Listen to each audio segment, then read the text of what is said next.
Okay, it is 6 p.m. on Wednesday, March 26th. And the Hinesburg Select Board meeting will now come to order. We're having a joint meeting this evening in Richmond with the Richmond Select Board.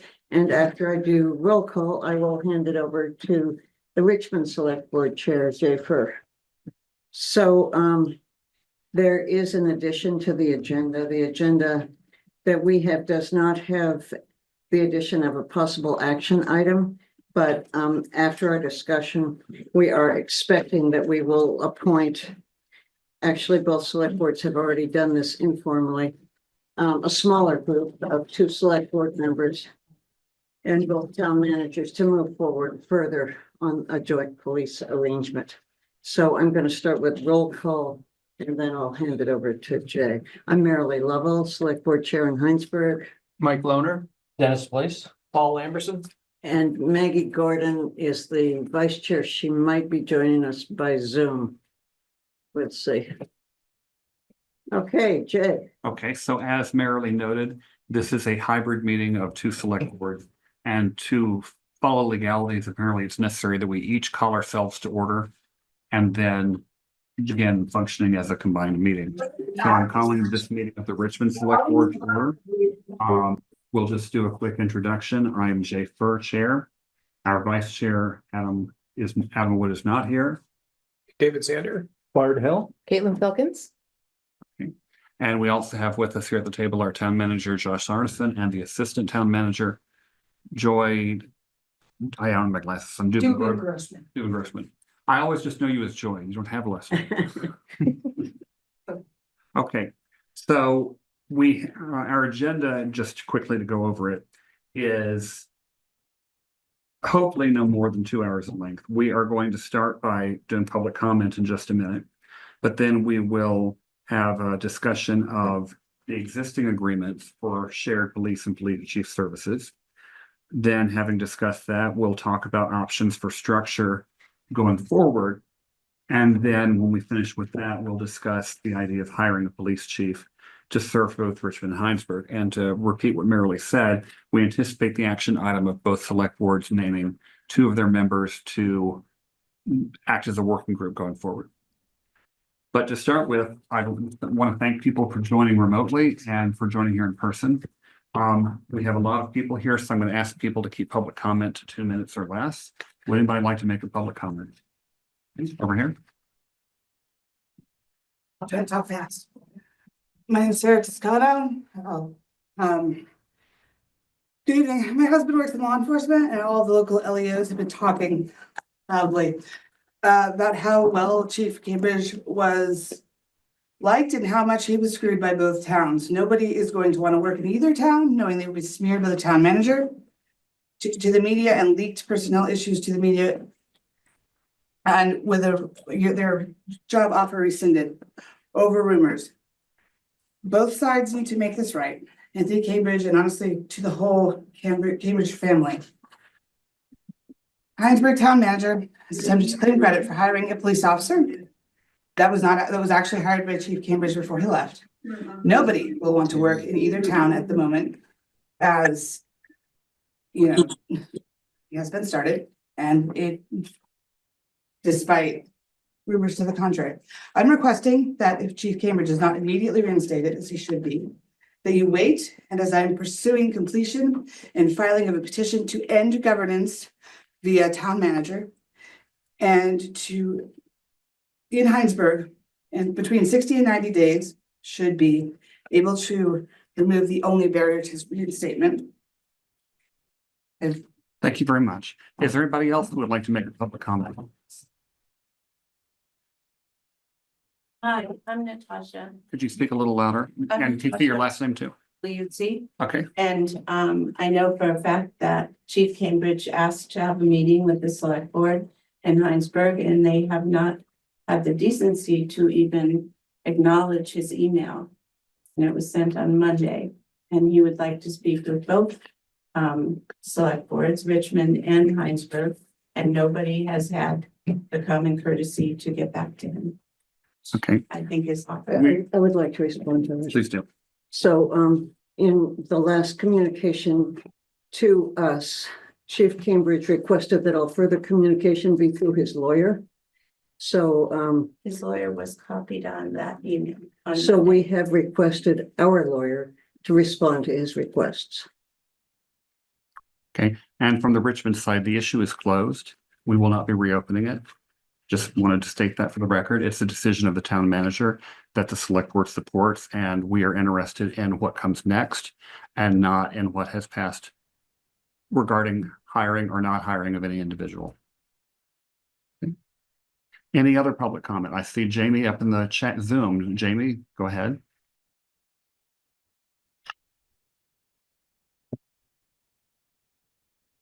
Jamie, you may need to unmute.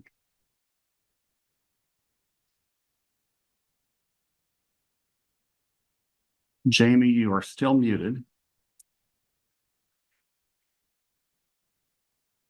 Okay, I'm going to move Can you on. hear- Oh, there we go. Yes, we can hear you Can you- now. Can you hear me now? Yes. I'm a local resident in Richmond, previous member of the police chief hiring committee a couple rounds ago. Professionally, I'm in the emergency services business.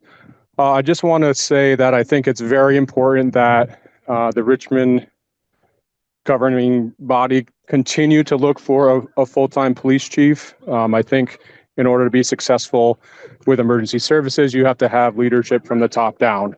So I just wanted to make that point. Thank you. Thank you, Mr. Value. We appreciate your comment. Anybody else? Okay, seeing no further public comment, as merely stated, we are making one addition to the agenda. This does not really fall out of the warned meeting concepts. But I think it should be okay to close with the action item of formally designating the committee to move forward. Okay. Our first item on the agenda, and Marilee, you are welcome to jump in and run as much of this or as little of this as you like. Is discussion of current agreements for shared police and police chief services. Josh, did you want to introduce any material there, or Marilee, would you like to? Sure, I can just give a kind of a brief overview of where we've been. It was started back in 2023. The towns came together for shared police services that included general services and patrol services. This was at a time when the Richmond Police Department was losing police officers, and we determined we needed some additional coverage. Hinesburg was gracious enough to enter into a contract with us to provide that coverage. Shortly after that, we also lost our acting chief at that time, and then entered into an agreement with Hinesburg for shared police chief services, and we've been doing that since I think about August or so of 2023 for both services. Obviously, there's been some changes in the last month or so. Right now, both towns find themselves without a permanent chief. So bringing both boards back together to discuss sort of where we've been, what's been working with those agreements, and kind of where we're going to go going forward. But I think if this agenda item would be to kind of talk about, any thoughts about the current arrangement, any things you like, any things you might like to see changed. And then after that, the agenda item 2, we can talk about some possible ways of structuring it going forward. And I know Corporal Cohen has a presentation with some thoughts from himself and the officers as maybe a jumping off point for that. But this discussion might be about, what did you like about the current arrangement and what did you not like? I would just like to say that at our last select board meeting, all select board members were unanimous in wanting to continue collaboration with Richmond. And that was a sense that I had. I see a lot of heads nodding. As I was saying to Josh before the meeting, I don't think any town of our sizes can really afford to go it alone anymore. It's a different era. And we can't go back to before George Floyd. So I think the agreement has worked pretty well. I'd like to continue it in some fashion. And here is our vice chair. So now everybody's here. So thoughts, comments from either board on the subject of what you think of the existing agreement, how you think it's worked, what you liked about it, exactly as Josh and Marilee said. I'll just say, revisiting some of the conversations we had on our select board, that the issue of sort of cross municipal services has been going on, I think, for over 40 years. How different municipalities might share services. For those of you who didn't follow closely, the emergency dispatch issues, like that sort of had some momentum and then floundered a bit. And at the Regional Planning Commission, there were some conversations about now Richmond and Hinesburg being sort of the tip of the spear, the cutting edge of how do we do this together. And the conversations are about an economy of scale. In healthcare, we talk about cost, quality, access, and I think we could apply similar kinds of concepts to shared policing.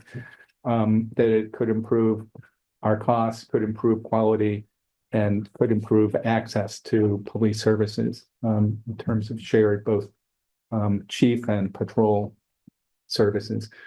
So those are the conversations we've had over the last several years for what that's worth. And I don't think that dynamic has changed since we first began those conversations. Anyone else? I'll just ditto anything that's been said, and I'm grateful that we are two towns that are willing to be that tip of the spear. But I agree, consolidation and shared resources is the way to go. As a random side item, I happen to work with the vice chair of the Shelburne Select Board. And when they heard what we're doing, they were like, keep us informed. We might like to be a part of that, but we have to start small. We can't take in the whole county yet. But there's a lot of interest. When I was at the Vermont League of Cities and Towns town fair last fall in Killington, there were a number of people that came up to me and just asked about this. You know, how are we doing it? Were we doing a union municipal district? Were we doing an operating agreement? And I said, we're doing an operating agreement because logistically and legally, it's a heck of a lot easier. For those people listening who don't know the difference, an operating agreement where one town takes the lead and essentially is, you know, both towns have input, but one town is employing the chief and the other town is kind of leasing the chief. That's just a simple contract. Forming a union municipal district is actually forming a legal Vermont municipality. There are water departments that are legal municipalities. There are special tax districts for various purposes in the state. When you create one of those, they have to have their own governing boards. And then there is obviously a mechanism for replacement of those members over time. But at that point, there's a lot more bureaucracy, a lot more legal stuff that has to be taken care of. It can get unwieldy without getting a lot of benefit. And so I think that the approach we've done of us in Hinesburg and making use of some of the Hinesburg facilities like the Sally Port and the rest of your office, your stuff, I think that's worked well. But if we decide What was you said a lot of people were interested in it. What was their main reason they were interested? the exact reason, Economy? not just the economy, but the number of towns who simply cannot find police Find officers. people? Right. There are towns that have had to discontinue their police department because they had literally nobody working for them. And there have been towns that have tried to start a police department and have not gotten any traction because small town Vermont is not the first place that somebody who wants to start a career in law enforcement thinks of. They're thinking, well, I mean, we've had the problem here when we hire people out of the academy. They're here for 2 years and they go off to the big city. We're just not a destination. And that's the same thing that everybody from Wallingford to Tinmouth, we all have that problem. Heck, I mean, Burlington has that problem. They didn't do themselves a lot of favors a few years ago, but now that they've removed the cap, there's still not a line of people waiting to sign up to be officers. And so if you can share, and there's also the economics of it, because if you don't have to employ 2 chiefs, 2 secretaries, 2 vice chiefs, that's obviously going to save money. Thank you. I think in Hinesburg, we have been happy with the arrangement, and we've also been cognizant that we have pretty good police headquarters. And we've got the, whatever you call it, the Sally Port thing. So we've got the necessary things that the officers need. So to have that as the central place that officers work out of certainly makes a lot of sense. And you've got a rocking chair on the porch. I think we, 2 rocking chairs. I think so. I drove by there and went, we don't have. Is there a rocking chair? We don't even have a porch. We have flowers. Okay, so I'm hearing nobody saying that it was a albatross around their necks. No, I'm not hearing anybody saying they didn't like it. Is there any part of it any part of this agreement that has struck you as needing improvement? Anything where we really should have done it this way? The only thing I see is just for the cops' benefit and everything is this gonna be a long term? You know, we had a contract with you, but you were still looking for your own officers. Mhm. So is that gonna change or is that something we still need to talk about? Or, because I think when someone gets hired, they kind of want to know Who are they paying? Who's paying their check? Yeah, in how long. right. Because we had extra officers because we had a contract. That's right. You hired to be able to support. And we don't want to have to lay them off because the Right. contract goes away. Yeah, I think that's a good point of discussion for sort of where do we go from here. You know, I think when we first got into the agreement, the idea always was to build our department back up. Mhm. And at some point we would have 4 officers, we'd be fully staffed. And then we could talk about shared chief at that point. But we're at sort of a new starting point right now with some experience. So I think that's a good topic to discuss as we kind of look to the future. Jay, we might mention a wrinkle that we have in the collective bargaining agreement. Oh, boy. So we have, in effect, it's sort of in a funky state. I'm not sure what we know about it, but Yeah, no, there that's, has been a collective bargaining agreement. There's union representation of our officers, Mhm. which right. And that's a It's like- good point. We're not gonna disband officers without anything like going through the union, talking about that. And I think, but I mean, with or without the union, I think our goal always was to have 4 officers here, 4 or 5 officers in Hinesburg, whichever your budget was to allow for. Because that, and then if there was a way to combine all 8 or 9 officers to cover the towns, I think that would ideally be a great way to police both towns. And then we can determine, you know, how many officers we need each town, union coverage and everything would also factor into that. It seems like my understanding of it, and so I've only been on the select board for a year, but kind of following the process is that our goal was and continues to be to have officers in both towns and maintain some level of collaboration with having officers go between towns, increase that collaboration. So I don't think our goal was ever specifically or has evolved to not be to hire a full department and separate. I think we would like to continue the collaboration. So I think it would make sense to probably set that goal of how many officers are needed between the 2 towns and work towards that in some fashion. Because I don't think we want to have a situation where a pendulum swings between, 6 and 2, 2 and 6. We don't want to have that. We would like to kind of keep the agreement going. So if that means 4 and 4, 3 and 3, 5 and 5, whatever that looks like for a set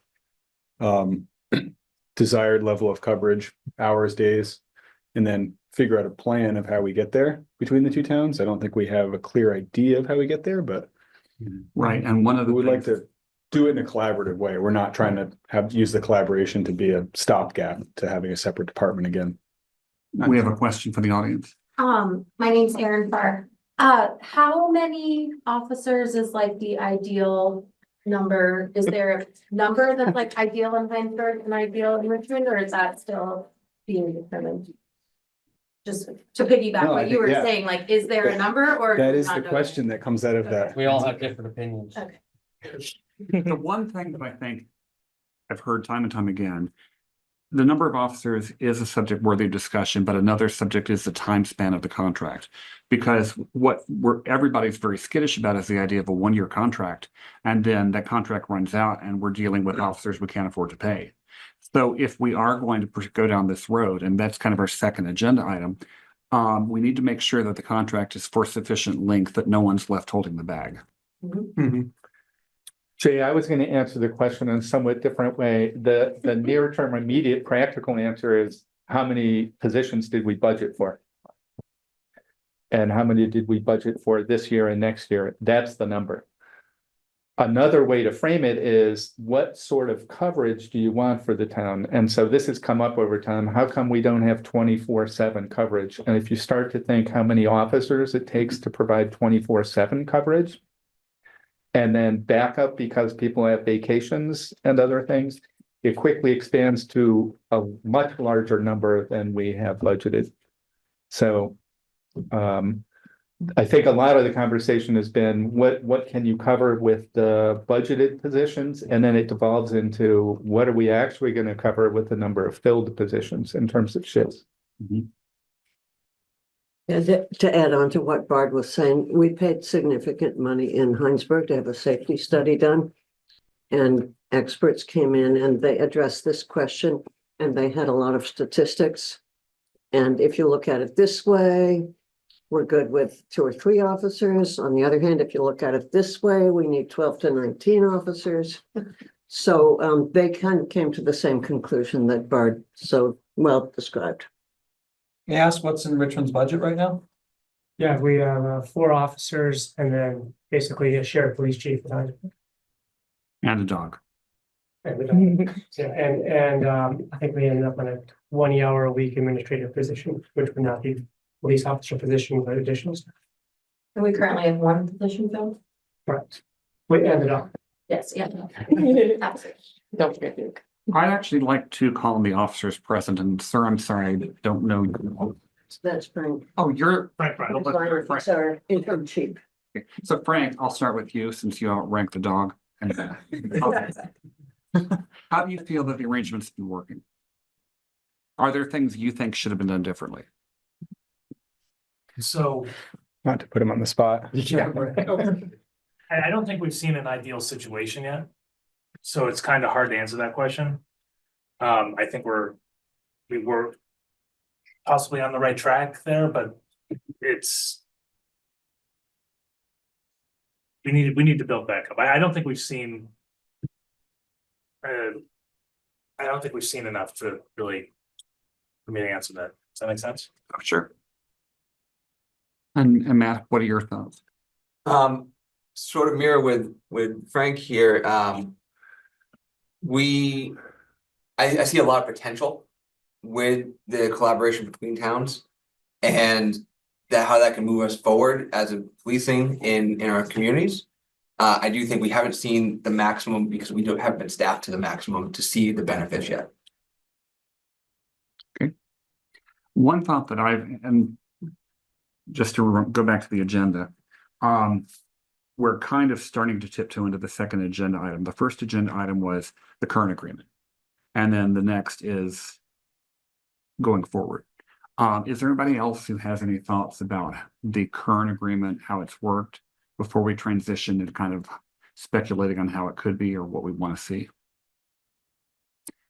I'll ask this for clarity. I'm probably revealing some personal ignorance, but with the current agreement, looking back 6 months, were we ever able to staff it the way we wanted to? No. So it's just noteworthy that even with that collaboration, we still have the reality of not being able to staff it. And duly noted. Yeah. And there's some things that we can look at. One of the things is, as Bart has already mentioned, what do we want? And a figure I've heard tossed about is that it would be preferable to have 3 officers minimum on duty between the 2 towns at any given time, so that you have ability for cross coverage, that Officer B going to help Officer A doesn't leave town C uncovered. That's a nice goal, but we have to find the bodies to fill those lines. Yeah. And another is recruitment. It's very difficult to outcompete every other town because it's kind of an arms race. We did a salary study, I guess it's been 3 years ago now, right? Yeah, and that really only encompassed the chief. We do the police officer salary through the collective bargaining agreement, which I guess we updated that in, I think it was 23 when we maxed Wilson wages. Yeah, we decided because we were having such trouble hiring, that we would just say whatever Williston is paying, we would match that. And I don't think that's permanently tied. Well, Williston can raise theirs. right, we benchmarked to Williston in agreement with the union in 2023, and we increased that for the contract, forget the exact percentage, it might have been by 2% going into FY25. But one thought I think we all wonder is, what is the magic number for salary and benefits that will keep us competitive with surrounding towns? Well, Richmond and Hinesburg are also both at a disadvantage there because a young officer coming in, there's little growth potential in Richmond or Hinesburg. You're going to be a patrol officer. But somebody young starting in the career who wants a career in law enforcement, if they move to a larger agency, Essex, South Burlington, Shelburne, Burlington, there are so many levels to ascend to Right. that we just don't have. I'd just like to raise a counterpoint that these are great towns to be an officer in. So they're in terms of compensation and growth, but these are towns that in my experience support the local police and have positive relationships with the police. That is not universal around the state. So I think there are things that lead to job satisfaction in Richmond and Hinesburg that are perhaps not compensation, but quality of life and quality of job experience elements. So I think that's another piece of this. And the other thing I'll say is across the board, take any profession, we have a shortage. We have a fundamental demographic problem and a workforce shortage, not limited to police officers. It's everything. Electricians, plumbers, firemen, you go on to anything, you know. Especially in younger ages, there's not enough workers to fill the open positions. For the first time in my life, I saw an ad for the local garage on Route 2 looking for a mechanic. I'm not like, and it's not next to the garage, it's somewhere else. It's on a piece of property that they own. So I think that sort of, I think it's illustrative of people like trying to find workers and the challenge of finding workers. Jamie? So my question is, or my point of the discussion that we're having now is that all these issues that you're bringing up, that the select board is concerned about, are all issues that a full-time police chief should be able to come up with solutions to. Your staffing questions, your recruitment and your retention. These are all things that a police chief, a qualified police chief, should be able to bring solutions to the town and the select board for resolution. That would be their job. It shouldn't be left up for the select board to figure all these things out. It should be left up to a professional chief that is trained and has the abilities to make these decisions based on their professional experience. Thank you. Thank you, Jamie. I think I saw another hand. Second, I could have answered the police income question. You wanted to know. The starting salary for median in the state is 65,000. The starting for a brand new trooper right out of the academy is 72, it said, as of most recently.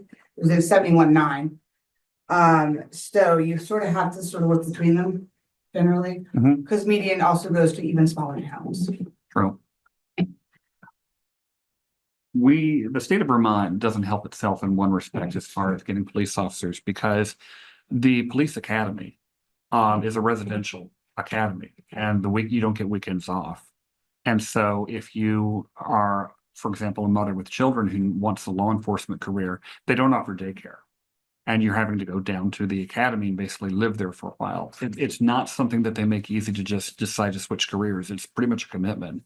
And that's something the town of Richmond and Hinesburg can't just wave a magic wand and fix, but it's something that it is another thing that we've got going against us. Jay, so for clarity, are we now moving into B? Yeah, I think we're moving into B. And Jamie brought up, like, I think one of the key first steps is talking about how we currently don't have. We talked about a shared chief before. We have sort of acting chiefs now. What do we want to do moving forward for a shared chief recruitment, whatever that means?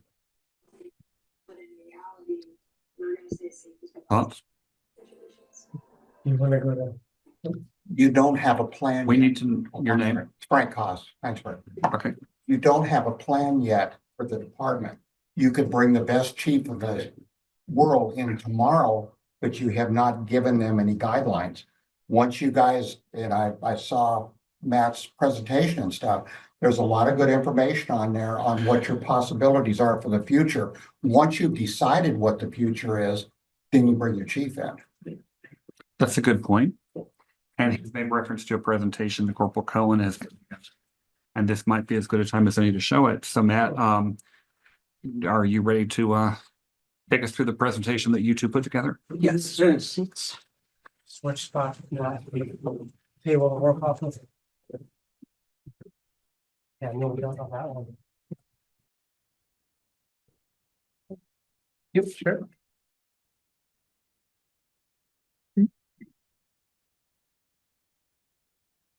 And we may need to give him the ability to share. Yeah, you're right. Okay. This chair is not functioning.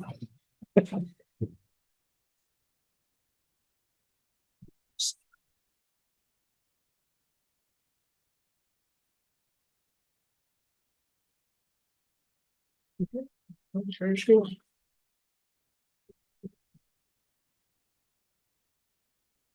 So, Jay, Yes, can I just say while Matt's getting his presentation up, my hope is that at the end of this meeting, we will have this smaller group that will form a contract. We had a contract before, Mhm. so I totally agree with what Frank said. First step is to get that contract going. Mhm. And then once that's going, then we can, next step would be to figure out how we're gonna do the Right. chief. that's a good point. Okay, so Matt, All right, so for those who don't know me, my name is Matt Cohen. I'm a corporal with the Richmond Police Department. Over the past couple days, I've put together this presentation that kind of does a 1,000-foot view of police services, where we are in both towns. Mainly to provide a lot of information to everyone that needs it, that there's questions on where we are and how we move forward. And I've also gone through and made some recommendations where I think we can move forward and maybe do some improvements to our structure or how we move forward. So when coming up with these three, I came up with three different models. One is we go back to two separate departments and we kind of go our separate ways. The next one would be shared services. That's kind of where we are right now.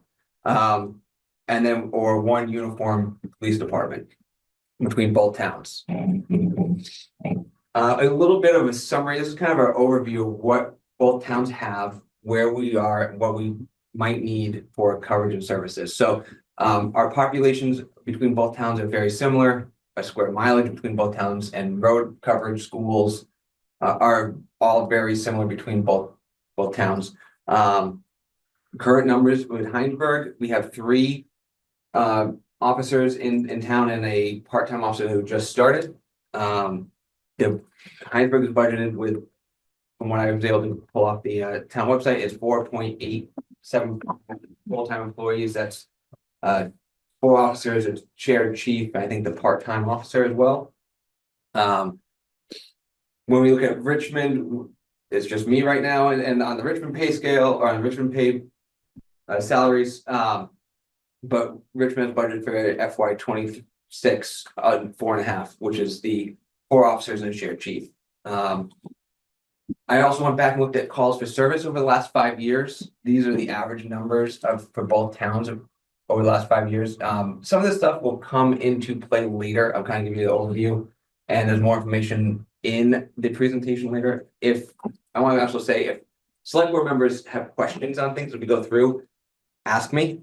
I will, when I'm happy to be interrupted and either say I might have to wait and I have this later, or bring it forward now. And I think both towns have the idea for coverage hours currently as 7 a.m. to 11 p.m. 365 days a year. When I looked at what we have for community needs, there's a number of different ways to address what our needs in policing. One is through how many residents are being policed. The other one is how many calls for service there are. These are pretty much the most common ways to do this. Some of the information I found through Vermont is we typically see 1.7 officers for every 1,000 residents. That's a statewide average. Nationally, this average is actually higher at 2.4, so we keep our numbers actually lower than what the national averages are. The other one is nationally, smaller towns, as we had, the economics of scale, smaller towns usually have more officers for the number of residents, because at some level, there's a base minimum amount of services that you need for policing. And the more, sometimes that can be spread out as the more residents get added into a fund. The other piece of data I found was defundthepolice.org. They actually do internal calculations on where you need, different departments need for policing. And currently, according to that website, both our departments are technically understaffed. I also went through some hours and calls for service. Both Hinesburg and Richmond are very similar when it comes to when our calls happen. These are calls coming in from either the residents, emergencies, etc. For the most part, we see calls for service between 7 a.m. and 7 p.m. with the highest being in the afternoons. I'm just displaying Hinesburg's numbers right now, and we'll give you Richmond's numbers, and this is the Richmond calls for service. In my experience, when looking at numbers from Wilson or other agencies, this is similar or typical that you would see in a police department. Daytime hours, you'll have higher numbers than nighttime hours. It's straightforward. When you look at days of the week, both departments are also very similar, where days of the week are Monday through Friday are your highest call volume. Most departments will see Monday and Friday being the highest. Here we have a slight difference where I think Wednesday kind of beats out the Friday numbers, but typically Monday and Fridays are you see as highest, and then the weekends are typically the lowest. And most of the time, those numbers on the weekend typically relate to pure emergency calls, where your non-emergency calls typically get handled throughout the week. And those numbers also are very similar to Richmond. These are Richmond's numbers. Richmond, you can see, is Monday was actually one of the slower days, and Wednesdays and Fridays are the highest.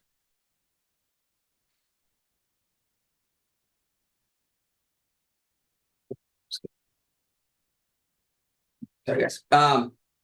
So this is just a basic overview of what each model kind of looks like, where we have the two separate departments, shared services. That's where we are right now, where we have two separate departments, but we share some of our costs, like the chief, and maybe administrative services.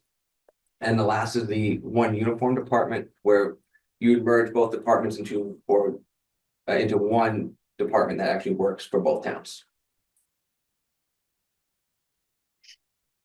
I think some pros and cons in there about where each type of department can lead and some of the benefits to each.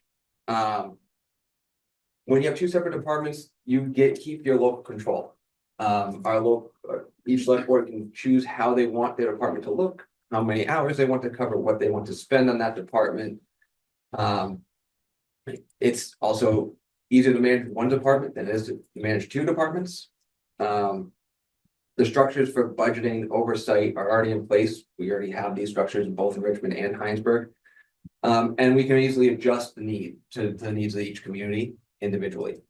Some of the cons, we will see duplicated services. You guys kind of already discussed that. We'll see two chiefs in each town and two admin needs in each town. We get less coverage options as officers. This is like saying we have less officers to do the same amount of work.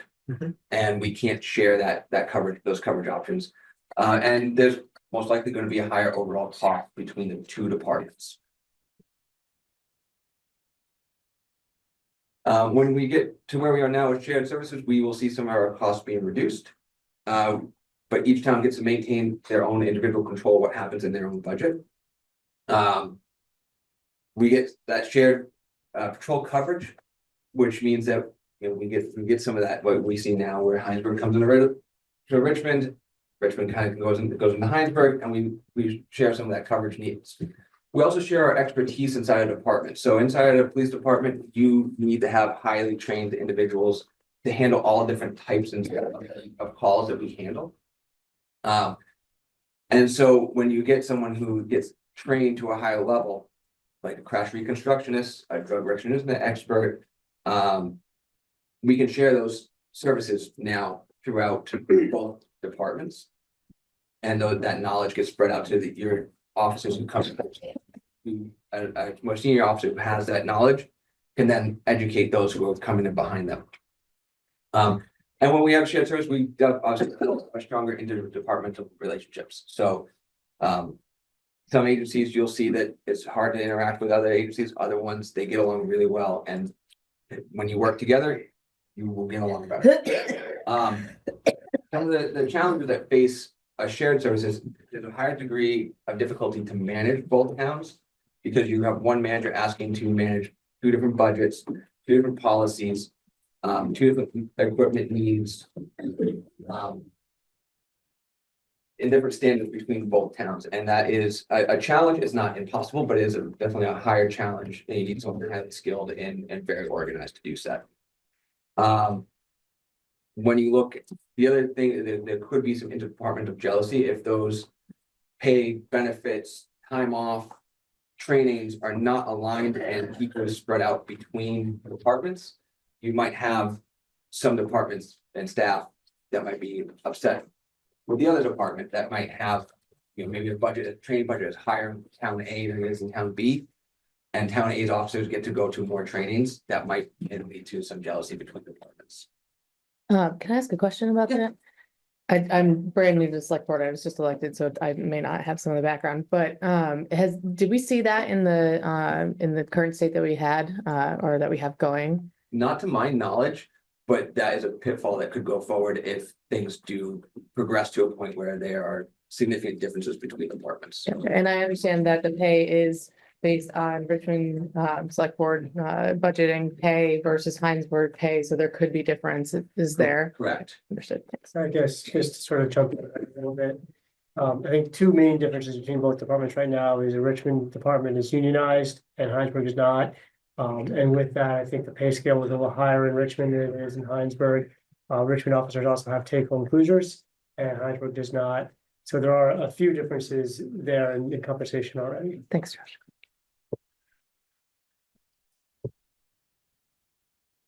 And now the last one. Back to your previous slide. Conflict of interest, I need help with that one. So that would be if you have one hiring person that could be hiring for both towns. What town are they hiring for? If there's recruits coming in, who's recruiting and where? Are you having two different recruiting officers going out, you're recruiting for two different towns, or are you having one going out for both towns? It's a pitfall that can happen. I'm not saying it has happened. I'm saying these are potential conflicts that can happen.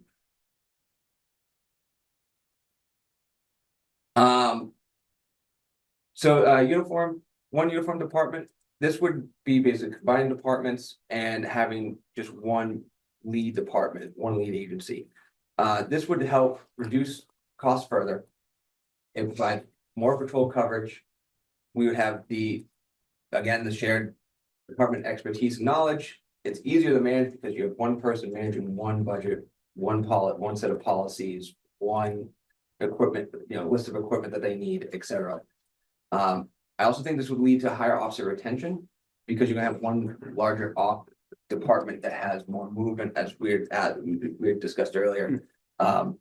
Movement inside a department, and as officers gain knowledge and expertise, they can also gain rank. And then between both towns, you would have more shared resources, which will then allow departments to have the equipment it needs with less cost across both towns. Some of the cons, you're going to lose some local control. One town A or town B is going to be a lead town, and there's going to be some local control that's led up by another town. So when it comes to budgeting, when it comes to making decisions, one town is going to have that lead versus another. Yes. The conversation we had in the past and at the Regional Planning Commission, and it's founded on the conversations that happened about emergency dispatch. It's not one town takes over the other. That's a model I've not heard about which is contracting versus, it seems to me, one town contracts with another. Shared governance, as it's been discussed in the past, requires what under the statute is a municipal charter for a shared police department and shared governance. So that one town takes over the other, it's literally a municipal authority that sits separate from either town with a different form of governance and budgeting. And literally to go through that charter, an example is Chittenden Solid Waste District has what's called a municipal charter. So that's what we talked about, is that might be an end game. That's kind of a long-term relationship marriage, as opposed to shared services, which is more like a near-term dating relationship. So Not to torture a metaphor, but locally over in Essex, when their Essex Town and Essex Junction did their separation, Essex Town created a contract with the junction for the shared police services. so contract, right? Contract, so they are the lead agency that's contracting with another municipality for police services, where it becomes one agency going through two departments. That contract, I actually have a copy of it from their select board linked into this presentation. Makes sense. So it's kind of like we have like two different end state options there. One would be creating a charter district with a separate governance body, and the other would be kind of dissolving one town's police force and creating a permanent agreement where one town would have the force and we would contract permanently or Well, there is no such thing as a permanent contract. indefinitely. How's that? Well, I think that's long a term, Undefined? I think what Matt is suggesting is with this is how it would work is one town would give up its department right. to have the other town provide that department, maybe a new name to the department, but and then contract for it. And I do have that later in the presentation, so I can go through some of that. I would just describe that as not shared services, that is contracted services, in my perception. Okay. And I will say 100%, I came up with a term. I put a term that made sense to me, and that's why it's in there. It's not a legal term. And it was just obviously recommendations. So my personal recommendation as a long-term solution to some of our needs is create one department and run under one individual agency. When doing so, I looked at some of our numbers when it comes to what staffing should look like, what we have for staffing. And there's the discussion of how do we fill the bodies, right? That's a different issue about recruitment, retention, and keeping people here. Then how many bodies do we want to fill? Like, do we want 10 people here? Do we want 5 people here? What type of coverage do we want in each town? And where does it go? And as you move forward, we can say, okay, we want 5 people here, or we want 8 people. Our current budget is for 9. We have 1 chief and 8 officers between both departments. I set up a structure inside a shared department with those numbers that would allow some of that retention that we're looking for, with officers getting steps up between patrol officers, corporals, sergeants, and then chief. This would also allow growth inside the department, and hopefully as you groom individuals, you groom them to take over your job. So if you're a leader inside your department, I'm teaching the person below me how to do my job. So that way, when I move up or move on, that person can do my job as good or better than me. And that's where my goal would be, as when you teach individuals to move up to that point. So that way, when it's time for a promotion to come forward, you say, I recommend this person and I hope you get it because I know you have the skills and knowledge to do so. With that mindset inside a department, you can build all internally. So you never have to go outside your department to get promotions. You never have to go outside your department for these skilled individuals. And we recruit our people in and keep them for long term, which is one of our issues have been, how do you keep people out of the department long term? one of the ways is to do that is to provide a career path forward. When I look at future growth, I'm also looking at, this growth could be within it, each town gaining population. It could be each town gaining in calls and calls for service for call volume. But when you look at the 10-year growth, the 5 to 10-year growth, that's with a guesstimate of about 10,000 people being covered. So 10,000 residents is that number. And when you move up to that, this is also building up to a full-time department. I wanted to go in and how I got to some of these numbers. There are really 2 different ways that we have addressed call volume, addressed numbers. One is through call volume. The study that actually Hinesburg Police did to size the police department. In that study, there was the reference to about 300 calls per service is one officer's workload. That number has been used in other places throughout policing.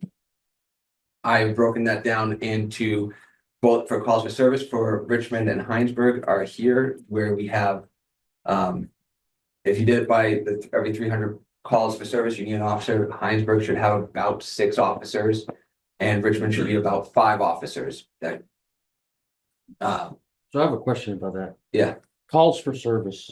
There's obviously different non-emergency calls for service. Welfare checks, things, yeah. What, I mean, is there any of those calls for service that we probably shouldn't have been called? The police department shouldn't have been called? Like, there are calls that happen to police departments every day that probably could have been handled in another avenue. However, when they do get called, we have to respond to them. We have to. I'm just wondering if that's something we need to look at. You have to respond to them if it's non-emergency? Even if it's a non-emergency call, let's say I get a call that there is a loose dog. Okay, there's still a need for an officer to take that and say, this is no longer a police matter, this is an ACO matter, and this is how I'm going to handle it. If I get called to a tree down across the road, it might be the same thing. This needs to be addressed to the highway, but that's still a call that comes in. And most of these calls for service, when you actually look at individual calls for service, our highest numbers are typically within suspicious individuals, minor, low-level crimes, or assist to different citizens for needs that they're seeing. It might not be a criminal need, but it might be we had to redirect them for whatever is happening in their lives that we need to then address. We routinely see those as our highest levels of calls. And do we get some calls for service that are probably less likely to be a true call? Yeah, and we don't always punch a call for service for every phone call that comes in. Like this is not every phone call that came into the police department. These are calls that officers have responded to at some level that took time away from an officer's day. And this does not include at all things handled by the Howard Center Community Outreach First Call. That's a totally A lot separate of thing. those things come in through the police department. Yeah, they come in through the police department, but then you guys don't respond, or do you respond anyway, even Yeah. though somebody, go ahead. Yeah, they turf it over. Okay, And Sorry. I would say it really depends on each individual call. There's some calls that you can say, yes, you should be going to in directing to the Howard Center. Mhm. There are some calls that say we go together and others that we just handle directly. okay. So I'm just pondering how this works in the real world, because what you just described is not what happens in the Burlington Police Department. So let me give you 3 examples. A drunk guy in a bar shows a firearm, he's got a pistol to the bartender and says, you better serve me. The cops show up. Not in Burlington. They did not. They said, we're not showing up unless he takes it out and threatens somebody with it. Second one, somebody goes into a store and takes a bunch of stuff and walks out the door. They call, are the police coming? They are not. They're not pursuing that. This is still in Burlington? Yeah. Yeah, Okay. petty theft. I'm just going to what is the standard of protocol for response, and it is not a universal response of who does what, and that's where I think the question of who responds when seems to me somewhat elusive. Another example, there's a break-in in an apartment. They steal a bunch of stuff, they break the door. police are called, are they still there? No. Well, send in a list, a report of everything that was stolen, and we're not coming up.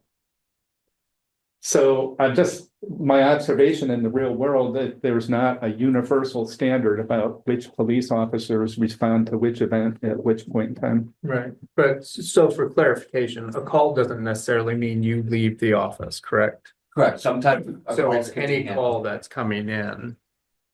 Are the numbers you're mostly tracking? Yeah, so these numbers are calls that an officer has generated a case for. Right. So that, and when they generate a case, it means that they're dedicating some of their time out of their day to address it. But not Whatever necessarily physically going to, right?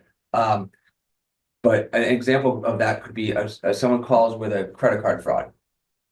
Mhm. This is not something that we need to physically go to their house to figure out that their credit card was stolen online.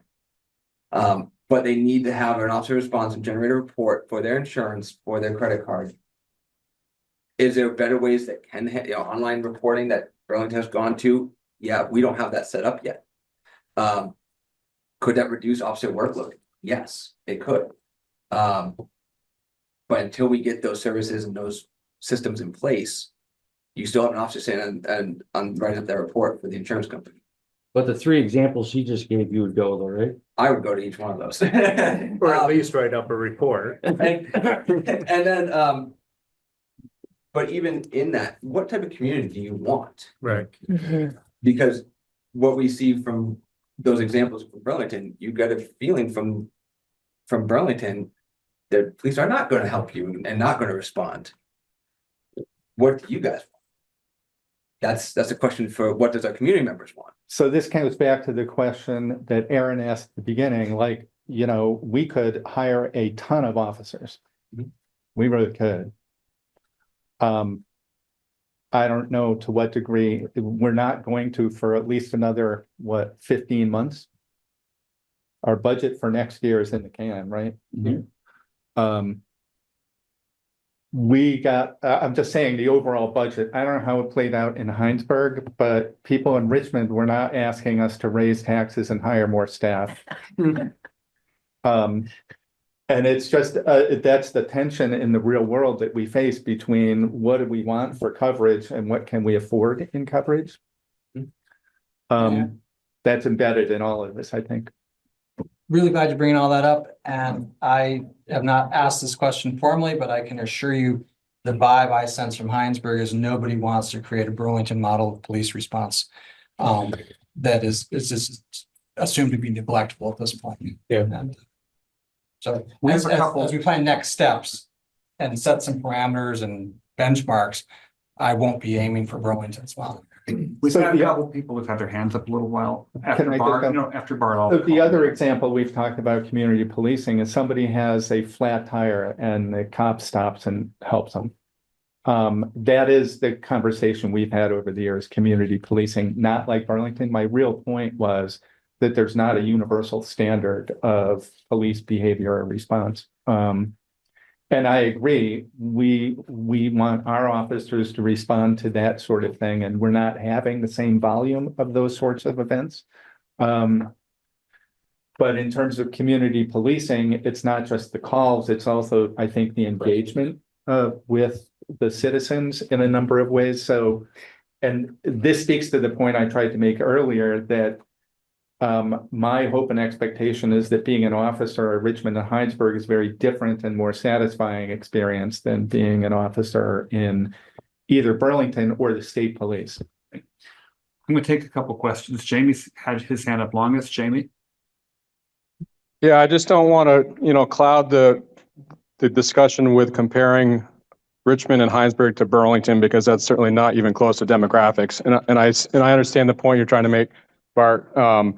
But in reality, again, these are areas that the police chief should be able to come up with priorities based on data that is available to the police department.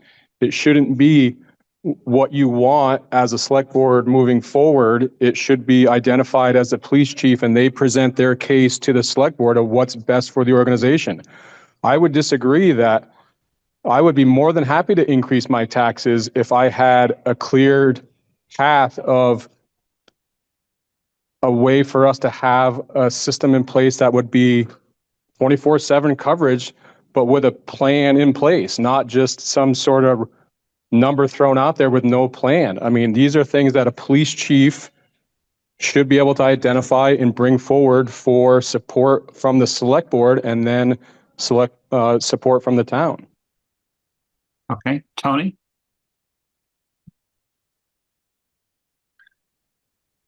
Yes, good evening. So my name's Tony St. Clair from Hinesburg. I've had conversation with our select board, and I've kind of said before that you know we need to be all in or all out on the police departments. I respect police officers. I'm a Teamster representative. We used to represent Williston, UVM, and we're down to one police department in Berlin. Retaining officers and contracts with the union is very tough. I negotiate those contracts. It's definitely more than 2% that you're going to go up every year with a union representing police officers. And police officers tend to go where the money is. And you can't blame anybody for that.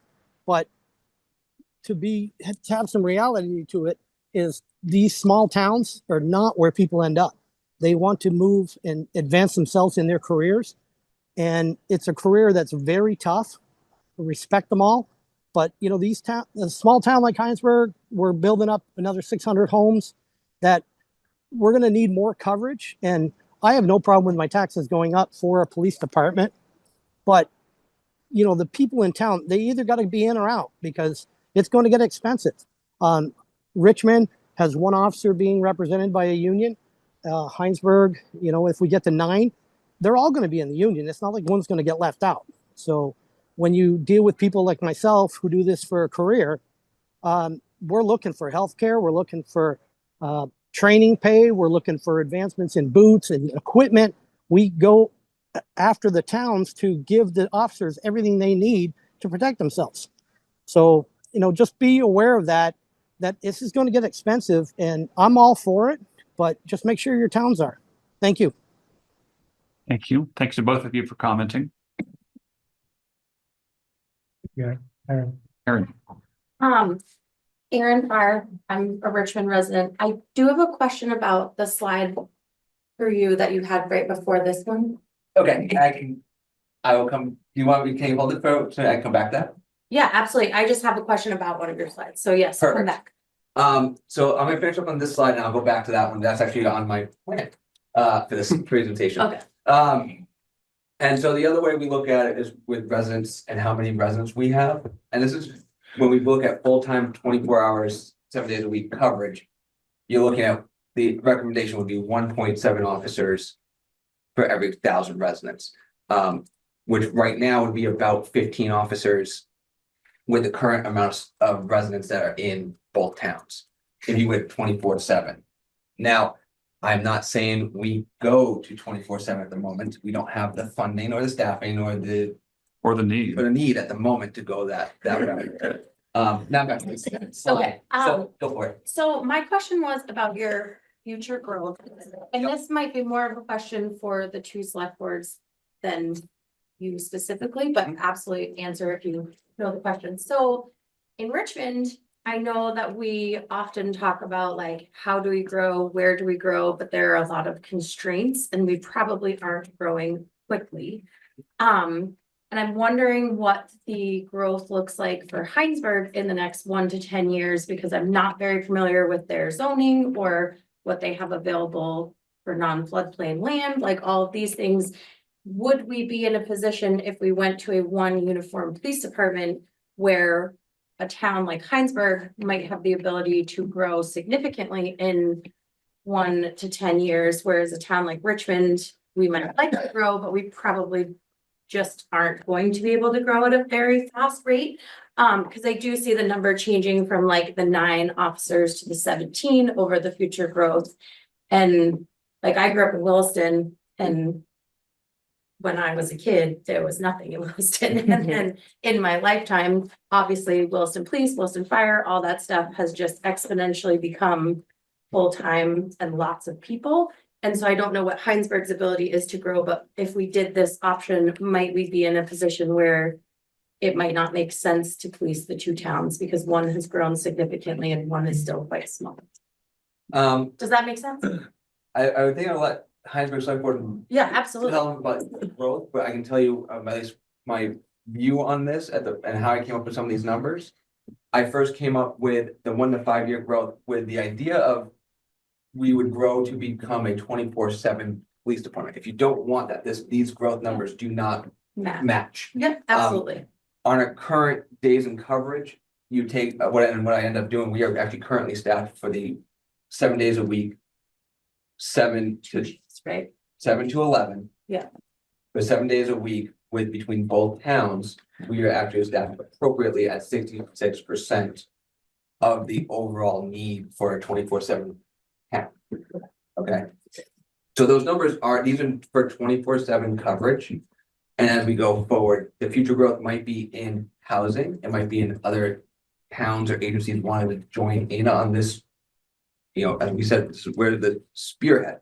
There might be other agencies and other towns that say, can I hop in? And we now spread our, we get to the economy of scale, we now spread our tax burden across now more towns, but we have more coverage area. But that also then means more residents and that helps cover these costs as you grow. Well, and that's sort of what I'm asking, because if Hinesburg has the ability to double their commercial building in their town, then we don't. That means that the Richmond residents are gonna have to carry equal burden to a town that has more revenue from their commercial. And that would go back to how do you structure this? Yeah. Right?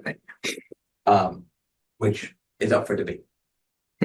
Yeah, I think that within the contract terms, when we move forward here, that is a piece that we'll have to consider of how does this work over the however many years we agree to maintain this contract, of what that payment looks like. I don't think it's 50-50. I know that we're talking about the chief, we each pay for half of the chief at this point, but I think as we look towards the next steps, it really should be scalable if a town ends up growing significantly versus another town not. And is Hinesburg in a position that they can scale with their select board? So Hinesburg's looking at 3-4 large developments in town with a growth of possibly, I think, right around 400 houses. So we are looking to grow. And the expectation, of course, well, the hope would be tax base would help cover growth.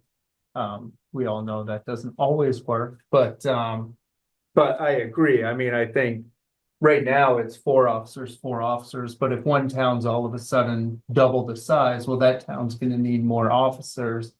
And it would be on their end of the contract to hire them, not to share that cost. Well, and that's why I was I think. asking, because if I'm understanding how we're talking, this is not doing the contract plan. This is the becoming one department. Yeah, Bart? So I just want to point out that the legislature set housing targets, and they will trickle down literally on Friday from the Regional Planning Commission that each town will be given housing targets to try to achieve to address the housing crisis. There are a lot of constraints on that.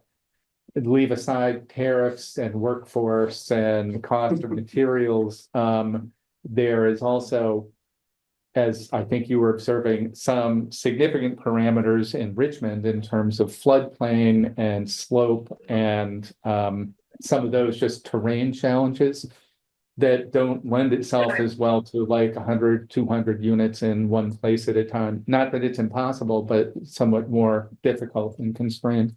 But the future growth is really an interesting question. I think the targets coming through the legislature to the Regional Planning Commission to the towns will be viewed as ambitious.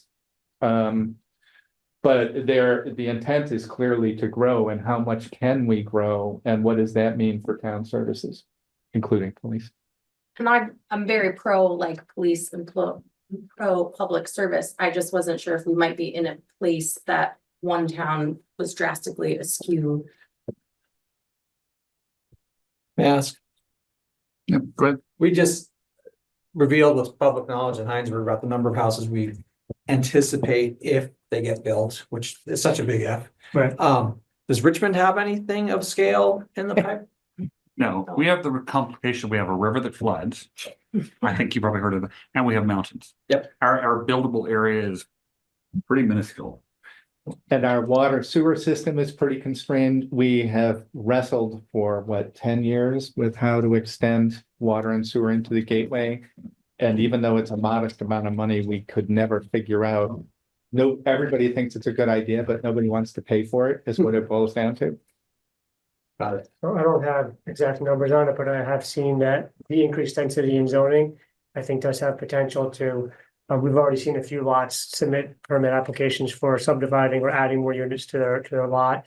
And we could see a decent increase that way, but we might bump up against water sewer capacity at that point. I mean, we'd have to have a couple hundred units. But looking at some of the numbers, we just did a study or back of the envelope for a study of just over the bridge, and there could be a few hundred units potentially per zoning that could go in there. Again, that's really like pie in the sky right now, but like there's potential for that even outside of the floodplain. But then you run into water sewer capacity. If you get up to like 200-300 units, we have to start looking at a wastewater treatment facility. And no developers are chomping at the bit. No, I mean, there's been a little uptick in some permit applications, I think on this side of the river, from what I understand, actually even a couple on the other side. So that new zoning has started to spur some more applications, but nothing significant like you guys are talking about. It's all infill at this point too. It's kind of infill development or redevelopment, so there's very small areas to take like new undeveloped land and put a comprehensive development in. There's maybe 1 or 2 spots in town, but that's a possibility now. Thanks. So I would suggest that this be integrated into the contract idea that this small group is going to work on. And it seems to me that this is a really good point because we are hoping, but for the last 10 years, we've had this same hope that we'll get these 400 houses built. Maybe it'll happen this year. But when it does happen, that's gonna make a big difference. So there has to be a flexibility and there has to be a review, a routine review of the contract. Matt, can you go back to the summary page? I think it was, that kind of had some town stats on there. Yeah. Just to look at kind of our grand list and then the calls and stuff. And I guess we don't have any idea of like total housing, but if we were to kind of extrapolate from grand list, I know that's not a great metric, but like we're pretty much in parity. And so if Hinesburg grows some, we're still going to be by that metric. And it's not like Hinesburg is already ahead and we're going to be spreading the gap. We're kind of on path to shrink that gap and strike parity even more. So this doesn't strike me as something that even if that development happens immediately, which seems unlikely in the current construction market. And I looked at this also. Your closest comparison is actually to population. Both to the census in 2020, you're at 53-47. Oh, right. 53% is Hinesburg, 47% is in Richmond. I didn't even spot that on the top there. As you look at future, you can readdress that after each census of what that population looks like to then rebalance what your balance sheets look like. Right. So, and then, Go ahead. I just had the second part of that. It seems like we're kind of, there's 2 paths forward, like we can reestablish the contract, but short of like really determining an end state where we want to get to, we're just kind of redoing a contract that seems like it's still somewhat a stopgap. And so would it make sense to create a smaller board or committee, I guess, with the goal not of reestablishing a contract specifically, but doing that as a short-term measure and then really determining an end state of where we would like this to end up. And I don't know if we give them constraints or what, or if they come with proposals, but I mean, I guess off the top of my head, I don't know enough about this to say we should split up, stay the same, or do a union district. I don't really have, I mean, I have personal opinions, but I'm not an expert on this. So 1 or 2 reps, do you have anything to comment on that? Well, I think short term, this is me speaking, we should continue the collaboration, but I think long term, there need to be variables in the contract. So if Richmond's population doesn't grow as fast as Hinesburg, there needs to be parity. But that's not something that's going to happen overnight. I was thinking more broadly, like, do we want to back into it instead of looking at where we're at now and how that will change, look at where we want to be long term and how we get there? Because we haven't really done that at all. We've kind of looked at what each town likes and how we make that work and how we keep that going. But we haven't really sat down and thought about where would both towns like to be separately and together, and then come up with a plan to get there. We've only looked 6 months down the road. Exactly. Which is okay. But When we did this before, Adam, the long-term goal, which maybe we were jumping at a little too quickly, was to go for this grand unified district, municipal district, that would create like the Chittenden County Waste does, that would create a district. Neither town would have a police department. It would be this district. Personally, I don't like that idea. And I imagine a lot of people don't like it because we love our towns. Yeah. We love our identity. We love our personal engagement, but that was an idea that was put out there. I mean, it seems like we could figure out what the end goal would be and then figure out what model fits that end goal as far as staffing. I guess I'm thinking of staffing, coverage, and then the types of services and how we offer those. So whether we have like I know, as Jamie had pointed out, we don't want to compare this, but one end of the spectrum, we have, officers walking around and on horses talking to everyone and handing out candy. And at the other end, we have Burlington where they write a report and tell you to send them the stuff. And so we can kind of figure out what services we offer and how we do that, kind of what the goal is there, and then back into what that contract looks like. And obviously we need a short-term contract to kind of keep this agreement going. I think we're all, I know I'm personally think that's worthy. Jay, it strikes me with just like the die is cast for the next 15 months. We know what the budget is. So there's 15 months of like, we know what the budgets are. We know kind of what we have to work with. And then somewhere in the middle there, what do we want the future year at the out year to look like? I guess that's 27, right? What do we want 27 to look like? And is that if we're not pursuing sort of a shared independent chartered police department, then we're left with either the continued contractual relationship or dissolve one department and contract with another department. I think those are the options left. Maybe I'm missing something. Is there another option somewhere in there? Well, personally, I'd like to see the state kind of figure out a better model than a municipal district. Like what's a way two municipalities could do this that's not a contract, but doesn't go as far as a municipal district, which takes taxing authority and everything away from the towns. So one other thing I'll say that the legislatures had conversation about regionalization and intermunicipal work, but I don't think any bill has come out yet. Yeah. So it's actually a good point that the environment may change around us as we're having these conversations, and there may be opportunities that don't exist today. There was some talk about having the Regional Planning Commission be a vehicle by which things could be shared in a more ambitious way than they are currently. But again, we'll see what happens. It's also a uniquely funky legislative year because here we are approaching April and there's a whole lot of bills they're still working on. They sort of ignored the traditional crossover dates and what has to happen between the two chambers. So I'm not sure when they'll end this session or what will come out of it, but it's a really good point. There may be things coming out either this year or next year that would create new opportunities for collaboration across the two towns. Adam, so if we move forward with this, I mean, we are moving forward with this, not to say if, I guess the question that I'm still is out there for me that I haven't heard any answer to is who's planning, like Matt's the only one here that's planning 5, 10, 20 years ahead. It sounds like, which Matt, good job, but also that shouldn't be your job. We should be planning ahead and giving you direction and Well, go ahead. Yeah. one of the things that we've heard from some of the commenters tonight is that this kind of stuff should fall to a chief. Now, we're not making Matt chief at this point, but right now he's our senior officer in our department. And I want to compliment him on taking the time and vision to start thinking about these questions. Yeah. I will say, it seems like if we hire a chief and say, where should we be in 20 years? That's not, I think, the point of hiring a chief would be making it happen. Hiring them and saying, we want to be here in 5 And also give 20 us years. your input on. How are you going to get us there? It seems like, that we're a board of directors. We would hire someone to To be execute. the CEO. Yeah.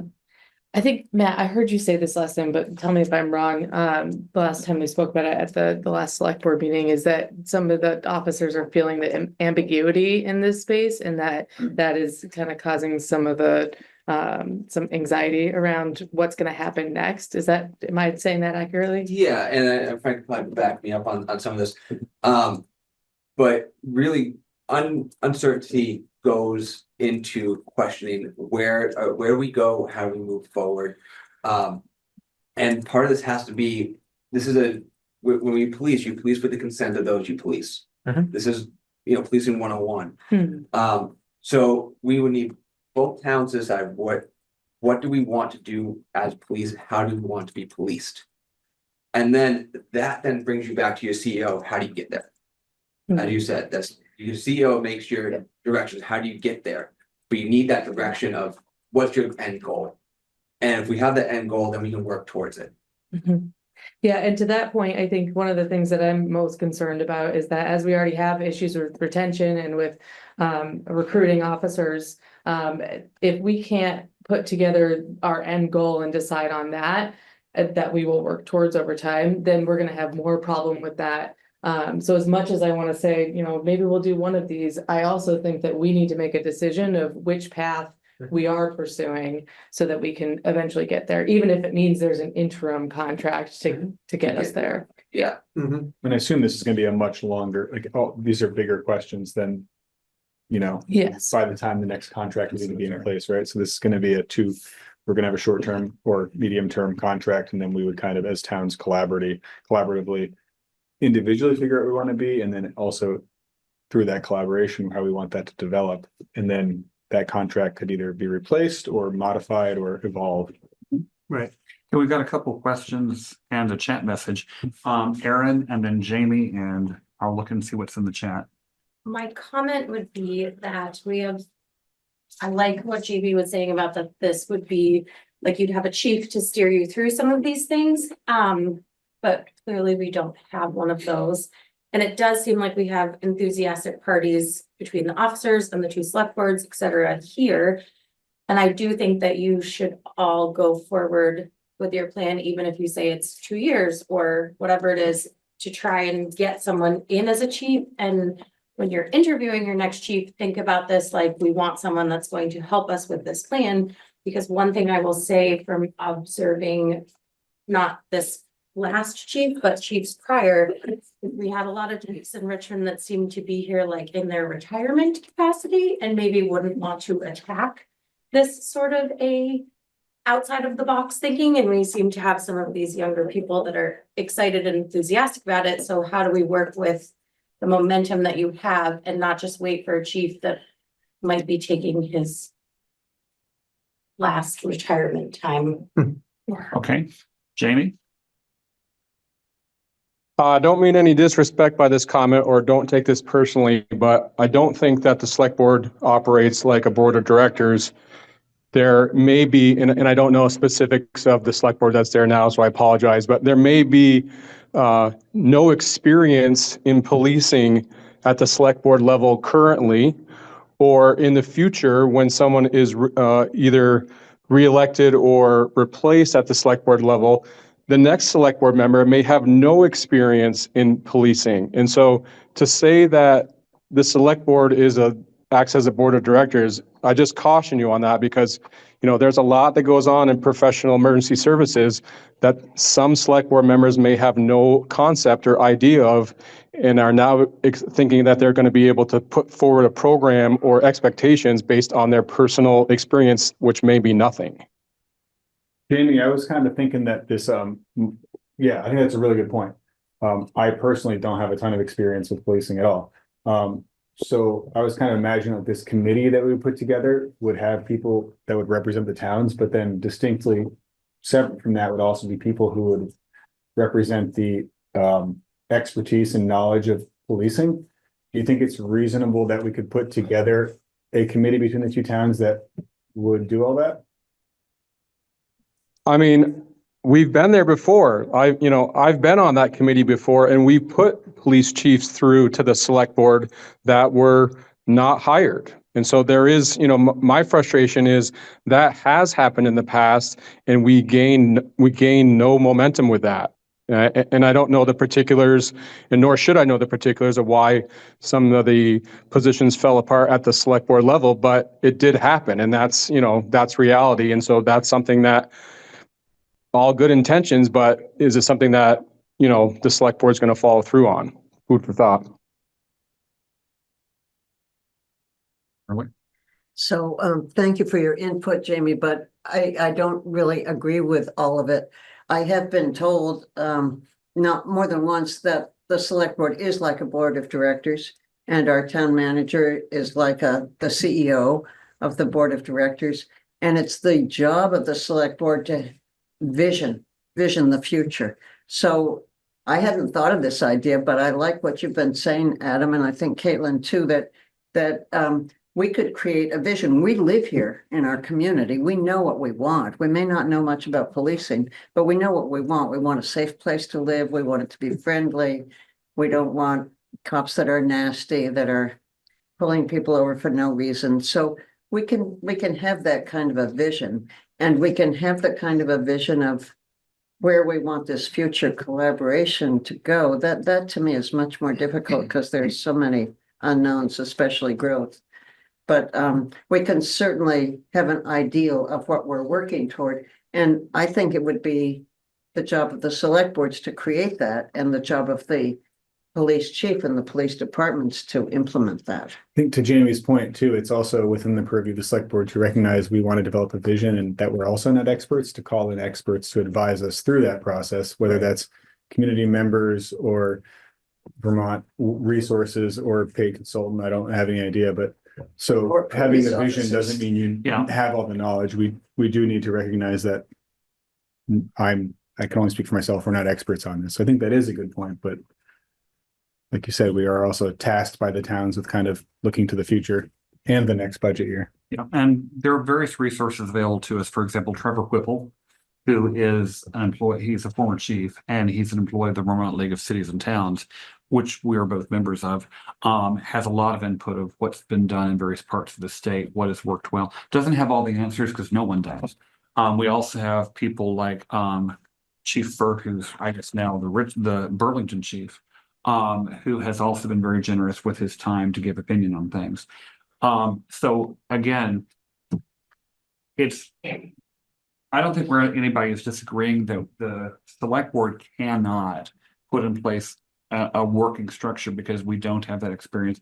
But it's been said we can do the visioning, and then we can hire people to turn into reality. Josh. Yeah, I think that all good points, and I think that we can't change the model of policing without support and direction from the select board. So we can't go from 2 individual departments to 2 departments cooperating to 1 uniform police department or a union municipal district without that leadership of the boards. And I also think that input from current chiefs and current officers about how those details then come together is hugely important. And the last police governance committee, we had representatives from each select board, we had the town managers, and we had the chief on that board. And I think that was a good mix. So you got some of, all aspects of that and all opinions coming through. I would recommend that we continue to have the chief and probably have Corporal Cohen also involved in this. If we have a representative then from Richmond and from Hinesburg, and that can help us with some of the policing details. Yep, I agree. Okay, so I'm sorry. Oh, please go ahead. I've heard you people talk about things like certainty and all of that.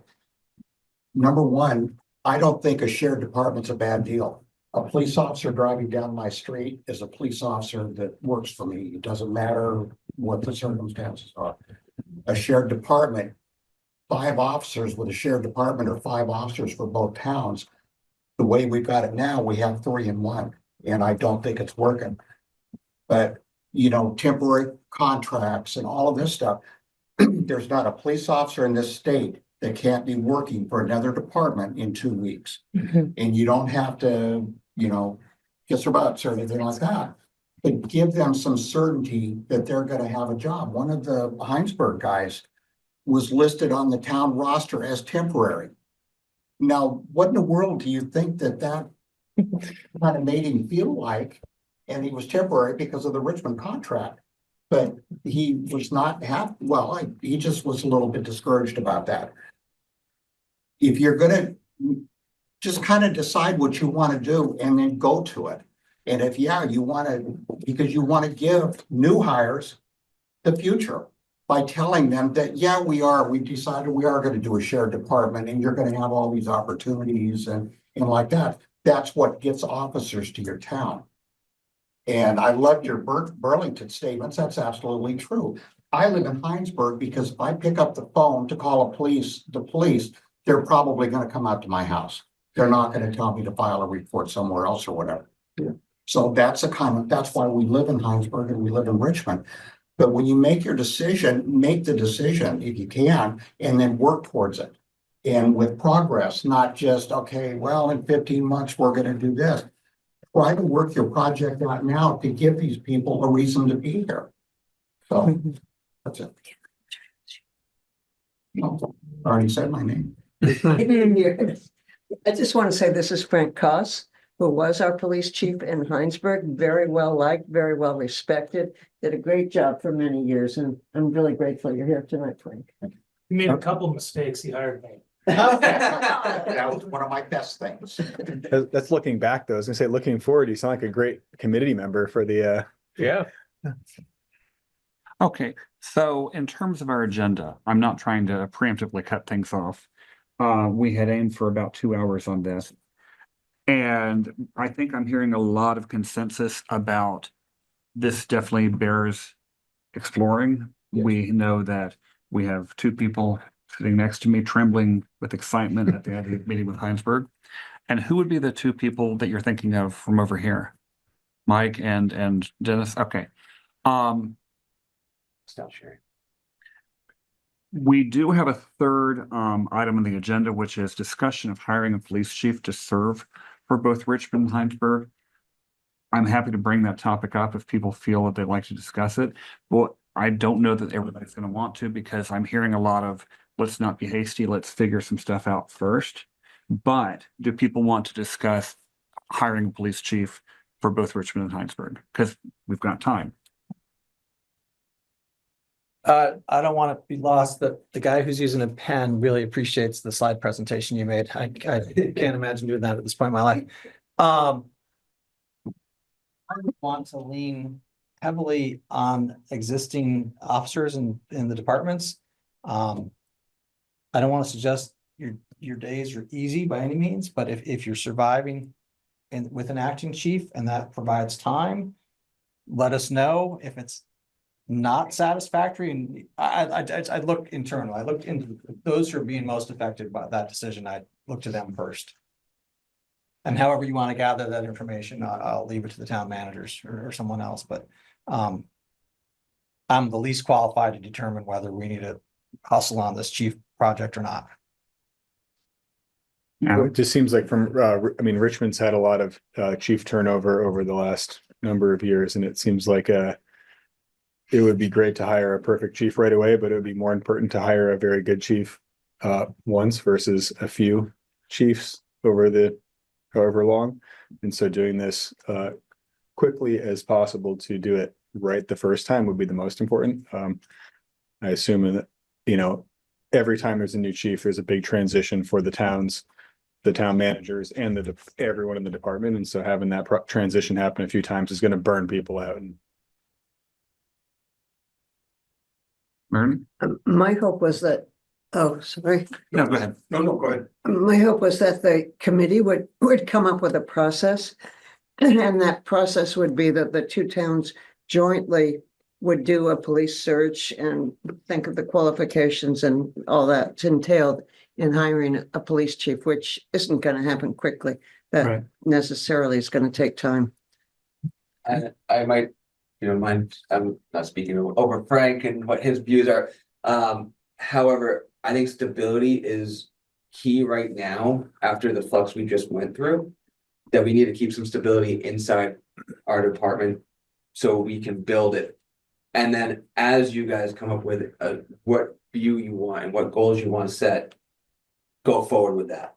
We need stability right now. That's the short version. So if you heard an implication that Frank would not be the interim chief. I was assuming Frank would continue to be the interim chief. That's to you guys and Frank and Yeah. what stability you want to go. I think maybe you think the stability, we need more officers. Yeah. We're heading into the busy season and like Chief Cost said, it's hard to hire people if they're unsure of what job they're taking, who they're working for, and whether that job will still be there next year. So the difficulty right now is we need to get some people in uniform and working, but that's gonna be a tough sell as we stand. So the faster we move forward, the better. Okay, thank you. Yes. So it seems to me that we have to land on, you all have to land on basic structure that we want, two separate police departments, contracted police department or a separate municipal authority. That's got to be answered before you can go out and hire a police chief or optimally hire a police chief. I don't know how you do the job description if you don't, and I think you got to move on that pretty quickly. And then from there, you know, you can go 3 years. and figure out what you need for each chief. And if what we're concerned about is stability within the two departments, You decide to start the. as they stand now, So. then 3 or that 4. needs to be done sooner rather than later. Right. And sir, I don't remember if you said your name earlier. I did not. John Kingston, I'm a resident of Hinesburg. Aaron? It sounds like the timeline is important and the timeline for you guys of what Frank said. The other thing that I think is important is when we were talking about hiring police chief in Richmond before and officers, we weren't sure if we were keeping our department. There was a time when we were talking about, there was like are we going to have a police department? Are we going to contract with Hinesburg? It sounds like you're in a better position to say we want to work with Hinesburg. If you get a job here, you will be employed either by the Richmond police or by the Hinesburg Richmond combined. We just haven't quite figured it out yet. It feels like the last time you were looking, maybe that wasn't as clear what the future of our department was. So that might be helpful as well. Like you will have a job in Richmond. Just for you. Yeah, I think, so the last time we hired for police chief, if I recall the job description in the ad, we were talking about a chief for Richmond, but also with being open to combining with Hinesburg in some way in the future. So it wasn't that we were necessarily going to dissolve the department, it was more how can we work towards shared services? And now I think we're 2 years beyond that. We've got some experience with Hinesburg, we sort of have a little bit of an experience and vision. So even if we went out like right now with a job ad, I think it would be better than it was 2 years ago. And That's what I'm saying. yeah, there'd be more details for that person coming in, like you said, knowing we're gonna work with Hinesburg. We don't know exactly what form that's gonna take, but they will be part of it. Well, and even the officers, because Yeah. a while ago, they were not sure, like when we had all the cars and what are we gonna do? And there was a lot of question. I think the department or the town's plan itself is much more like we want police here. We are committed to doing that. So I think we can drop the idea of two separate police departments because we've said from the get-go, we want to collaborate. We're just not quite sure how. So it's not an option that we have a Richmond Police Department and a Hinesburg Police Department. I go you first, but I think that's true. It's not if, but how, and how over a longer period of time. Given our budget discussions, I don't remember ever talking about eliminating the Richmond Police Department, just to be clear, at the select board. I know it's come up at town meeting. That has come up, and literally it's been a motion from the floor and it was defeated, so I think there has been an ongoing support. Yeah, I guess I wasn't saying you guys necessarily, but like the town didn't seem behind. Well, I think there is a minority and there's a certain diversity in any town, so, and literally one of the proponents of that, and I had a conversation with one of those people who had changed their mind in the last 2 years. They no longer support eliminating the police department for what that's worth. The other thing I'll say, the municipal district, and Mike, you mentioned this, there may be new opportunities. The municipal district, I'm guessing, is a 2 to 4 year timeline. Yeah. That is not fast. That's going to take a long time. It requires legislative action. probably won't happen in a single year. So that's like a long haul. If we choose that as our destination, it is a long, slow boat to get there. We would need a short and a medium term. Right. So we need like an interim approach at best, and that's how we've talked about the contracting between the towns as the interim, pending our any discussion of permanent marriage, like in a new charter, like we could continue this partnership. The need is. Okay. And that assumes we even want to get to that separate independent thing. I'll point out the libraries have a different statutory structure with trustees. They tend to be independent of the town in many cases. So there are all these examples, but we don't have that yet for a shared police department as a separate municipal entity. I'm going to take a couple comments from Zoom, Jamie, and then Tyler. I just wonder if there's any liability for the town for not having a police force up to, say, what his budget is, right? Is there anything that the town should be concerned about where somebody taking action with a lawsuit if something were to happen and the town wasn't prepared? I don't know if that's something that's ever really been thought about. The other comment I just wanted to make was I think, regardless of what direction you go, having a police chief is important to set example, set policy, and grow an organization professionally. So whichever direction you go, it'll be amazing. I think in the short term, I would recommend that each department has a appointed acting chief to work together with both of the select boards to represent the staffing and the operational side of the police departments in this committee that you have. But they should be something internally in the police department, but having some sort of acting responsibilities to represent really what a chief should be. And whether those candidates internally are at that level, I don't really know, but there certainly could be parameters that the town managers and the select board set for those acting chiefs, if you will. Thank you, Jamie. Tyler? Hi, yes. This is Tyler, resident of Hinesburg. I feel like I've been listening to this whole conversation. Other than just being a resident, I have no relationship with the police, no vested interest. Hope to keep it that way.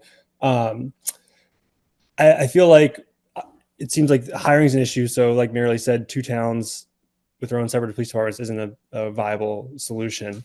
It seems like this whole separate municipal is a whole lot of work and pretty far out. And so it leaves you in some type of contractual relationship.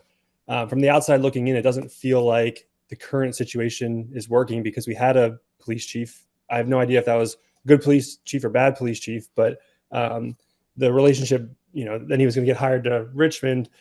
It just seems like it didn't work. And so maybe what we're really looking at is Hinesburg has 3 officers. Richmond has 1 officer. That 1 officer is suggesting that we go to 1 unified department. It kind of seems like we've walked ourselves to what the obvious solution is, which is 1 department that contracts with 1 town. And I think it is confusing if in one town you're getting, you can take your cruiser home, 1 town's union, 1's not, and that's probably what caused a police chief to go from 1 town to the other. It's incredibly confusing. And so I think going to some type of model where you have a base price for each town. So Richmond pays $300,000 a year, no matter the population, and then just do call-based pricing from there. So if Richmond doesn't have calls throughout the year, they don't pay.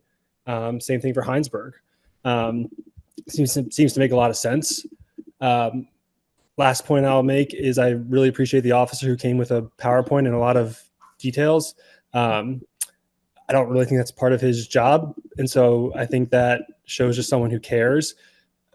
I think that on top of that, we have a 100-page study from a group that came to Hinesburg, talked to a bunch of residents. They came to a number of Hinesburg services require about 2.34 officers. That's a great number to work off of. Let's use that and then hire a chief to kind of grow from there and kind of live in the reality that we're at. Thank you very much, Tyler.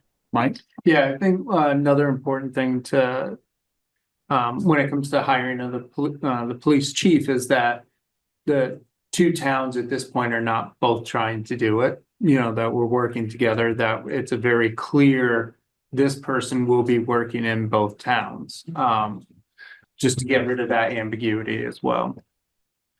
Bert? The one other context that I want to bring up is voter approval of a bunch of things. I mean, to the point of what do? We do what our budget tells us to do. We try to hire to our budget, whether it's highway or police or whatever it is. To eliminate the department would be and contract with Hinesburg. I think it requires some involvement to the voters. What do you want to do? And then if we're going towards one of the reasons this long timeline of a new sort of vehicle, independent department, so to speak, that also, my understanding, requires voter approval of both towns. So all these things like start to lay out and brings us back to near term versus long term, I think.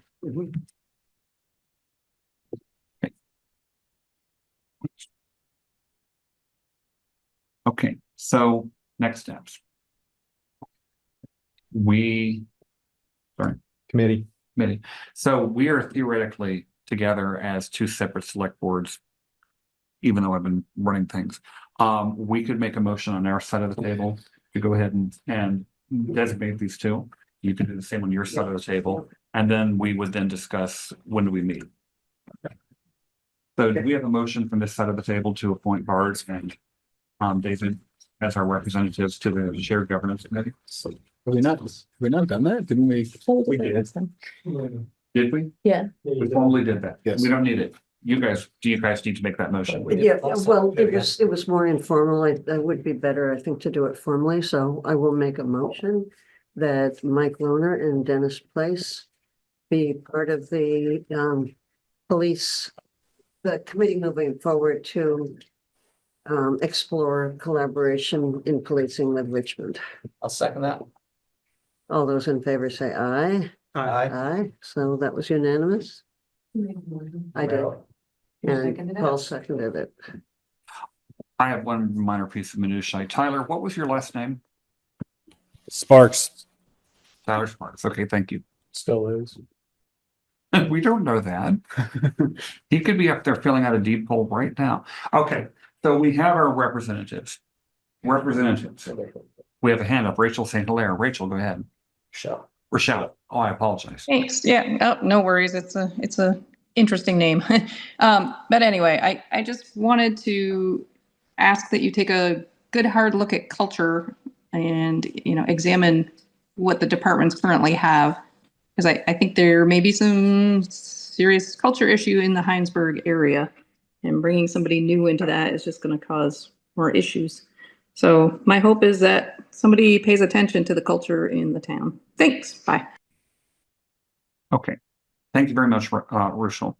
Josh. Just one comment or request, I guess, on the makeup of the committee. We'd have two select members from each town, town manager from each town. We had a police chief. I'd like to see if we could add Corporal Cohen as representative from Richmond. I think it'd be good to have a representative from each department, assuming that Frank would fill the role of the acting chief. And then do we want to try to get Trevor Whipple or somebody? I guess we can, do you want to have him on the committee or invite him? Because I just don't know what his time or his schedule. I think preliminarily we should hold off on that, but it would be great once we got a sense of purpose and direction if we could rely on Trevor, and if Sean Burke has the time as well. His input was extremely important in the past. I can certainly invite them both to the committee and kind of keep them informed, because I agree with you. They've both provided great guidance in the past. Do you feel we need a motion to put Matt on the committee? Sure. If you wanted just to change the structure. So can you just go over the total committee makeup again as it stands right now? Yeah, it's 3 members from Richmond, 2 from Hinesburg, town manager from Richmond, town manager from Hinesburg, and we had the police chief, which Chief Cost would fill. No, Chief Ryan. The other Frank will have position. Then I'd like to have Corporal Cohen also as representative from Richmond. And we assume also Duke. Duke has to be there, and ad hoc the other two. Tie-breaking vote. Okay, so David made a motion to put Matt on the committee. Do we have a second? I'll second that. Any discussion? Okay, please state your name and your vote. Aye. Adam, aye. Caitlin, I. David, aye. Okay, Jay, aye. Do we need Doesn't to count. make a motion to put Frank Bryan on it? Up to you. I think he's already on the, but if we're gonna make another committee, then sure, make the motion, have Okay. Frank on the. We committee. get paid by the vote, so. I make a motion to have Frank Bryan, our interim chief, join this committee. I'll second. Any discussion? All those in favor say aye. Aye. That's unanimous. Okay, and then the last item, besides setting a meeting date and time, is do we want to, subject to their availability, either have Trevor and Sean actually on the committee, or just that we would be very interested in hearing from them? I think initially we should hold off. Their time is very valuable, and I think once we get a sense of direction, then we're able to ask for their input. That would be great if they could join us, but I don't think we should initially. Okay, so it sounds like we've got an 8-member committee. Just counting on my toes. Okay, so do you four and you four, well, Todd's not here, but Joy's here. Do you want to discuss a meeting date? Or should we ask the town managers to coordinate and set it up? You can do that too. At a time that works for everybody. The next couple of weeks, or next week. Yeah. Sounds good. Okay. Hey, I want to interject that, given any opportunity, I want to thank the police officers who are choosing to work in Richmond right now. Hi, and say hello and thank you in person, but also, there's so many ways to measure, attitudes, vibes, community, whatever, but I can assure you, I think the majority of our towns are so stoked that you've made this choice, and we're really hoping you stick around too, so. All of the feedback we've heard at the board is very positive. Bingo. And this is a job that in the best of times is a difficult job, so you are appreciated. And I'll just say, if I think back over 30 years, it was not always so. Yes. I also wanted to comment that I hope that if anything that you've heard tonight, that we have a commitment of a joint force. We want to work together. And I hope that that is something that you can lean into and stand on for the time being, but that we also have a commitment to you all as officers, and we want to make the best situation for you. And we want to make sure that we're taking the time to do the due diligence to make those decisions, so that we can set a future and the definitions around that. So thank you for serving. And lastly, I'd like to thank the members of the Hinesburg and Richmond communities and the members of the print media or the online media who came tonight for their participation, their advice, their interest in the topic, because this is something that affects everybody. And we want this to be representative of what our shared communities want, and not just a pie in the sky cool idea. So there's going to be a lot of work involved, and I thank those of you who agreed to be on the committee. Is there any remaining business before we look for motions to adjourn? Well, I would like to thank you, Bart, for chairing the meeting and having it move forward so nicely. Jay. Yeah, how about Jay? I like that. Sometimes for I've the called you presentation, David, Bob. sometimes Bart. Okay, We're all the same team. thank you for the presentation. Yes. Yeah. Really helpful. Yes. Okay, so do I have a motion to adjourn the Richmond? Second. We have a motion from David Sanders, seconded by Bart Hill to adjourn. Please state your name and your vote. Adam, aye. Caitlin, I. Bart, aye. David, aye. Jay, aye. Okay, motion to adjourn the Hinesburg Select Board meeting. Second. So any discussion? All those in favor say aye. Aye. Okay, we are mutually adjourned. Thank you, everybody. Thank Have a you. safe trip home. Thank you.